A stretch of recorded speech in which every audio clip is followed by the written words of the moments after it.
Hello, it's Blue Orange 22. So I want to do a video with this whole controversy with J.K. Rowling talking about transphobia and men's rights. Basically, she's been in this whole debate, and she's been in trouble for making allegedly transphobic tweets or comments before. I'm not going to get super into that because, to be honest, I don't trust the media. When they accuse people of saying things that are bigoted or not, I don't really know what happens.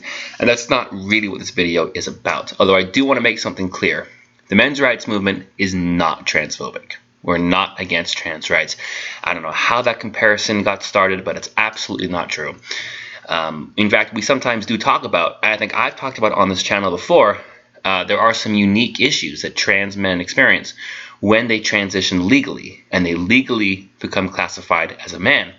The law sometimes changes for them in unfavorable ways, such as paying more car insurance, such as being conscripted, higher pension ages, etc.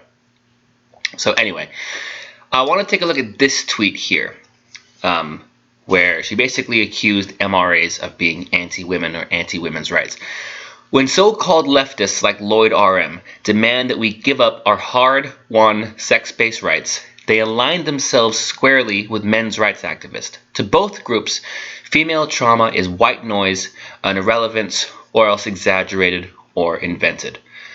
Now, this is just completely not true. And this actually really annoyed me when I saw it, because she obviously doesn't understand what MRAs believe or what we actually think. Because we're not against women's rights at all. Like you never see MRAs say things like, oh, women shouldn't vote, or women shouldn't run for office, or women shouldn't have the same rights as men. We don't say that whatsoever. If anything, it's the other way around. If you saw my video about how feminists in the UK are trying to legalize domestic violence against men, and look at how feminists are against the men's rights movement in general. Look at the stuff that we try and fight for that they try and stop us from saying. I mean, basic things like male victims of domestic violence should be protected under the law. Or baby boys shouldn't have their erogenous tissue sliced off when they're born. Or men shouldn't have higher pension ages and be forced to work until an older age before they can retire. Or men shouldn't be forced into the military against their will. Or like, hey, let's look at why boys are failing in school more and why men are less likely to go to college and less likely to have a job and more likely to be homeless and more likely to be in prison. How exactly are saying those things being against women's rights? How is that us fighting against women's rights? You know, so the fact that we've somehow become lumped into this whole thing, and somehow now we're being compared to TERFs or anti-trans activists, whatever, that's just, again, not true whatsoever. Okay, the men's rights movement is not against trans rights in any way, shape, or form.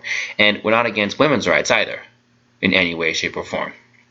You know, so this tweet is an example of someone that doesn't really know what they're talking about, making comments about the men's rights movement that millions of people will see that makes us look bad. That's just completely uneducated. You know, and I feel like people that are against the men's rights movement, they don't actually stop to listen to what we say. I mean, I made a video a few days ago about the hate mail that I get, and I can just tell the people that send me these hate messages, they either don't watch my videos at all, or they just don't care and say stuff anyway. Because the stuff that I'm accused of, like this tweet, for example, because when she says men's rights activist, she's talking about me. So J.K. Rowling, I'm going to call you out because you're saying to me right now, that's what I think, that's BS. And that's not true. So please leave us out of this whole nonsense, because it's nothing to do with us.